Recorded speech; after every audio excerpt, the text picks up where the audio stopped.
one of the things, go ahead. No, sorry, I was just going to ask, we go into the social distancing and all of this, but how can you actually catch it? That's I feel like there's a lot of rumor mills going around. I heard you can't open packages from China because you'll get it. Tell us how you can actually get coronavirus. Sure.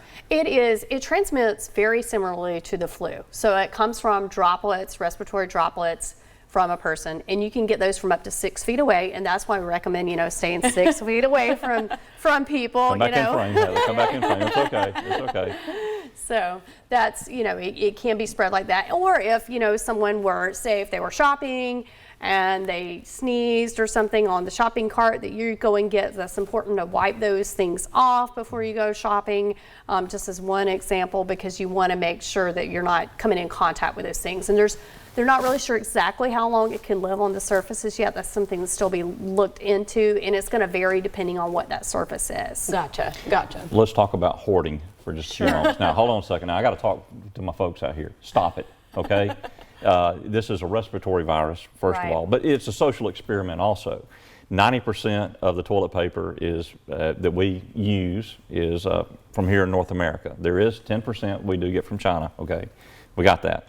But the hoarding of all of the other items that are going on, I know the president issued guidance this evening, but the hoarding that's going on here right now, I mean, you can't take all this stuff back, in 2 or 3 weeks. But what are some of the other supplies that absolutely folks should, just not buy? I mean, you talked about not overtaxing the healthcare professionals. What about masks and personal protective equipment and things of that nature that really do need to be in the hospitals? Should people utilize those, help those?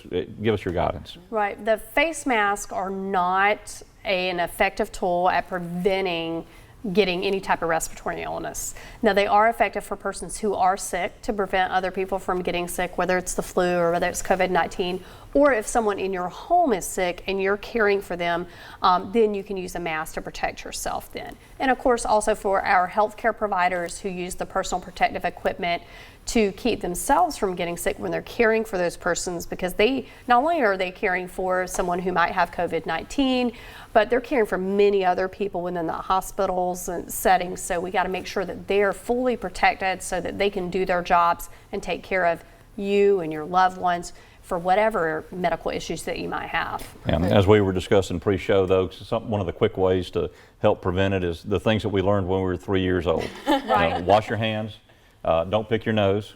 Don't pick anybody else's nose either. But keep your hands out of your mouth and don't spit. Away from your face. And don't try spit. not to touch. But washing your hands is the best prevention that you've got right now. Right, and I say that my 4-year-old kind of knows it better than any of us for that very reason, because that is something that they practice a lot at that young age. So he is washing his hands and singing his happy birthday song even long before this.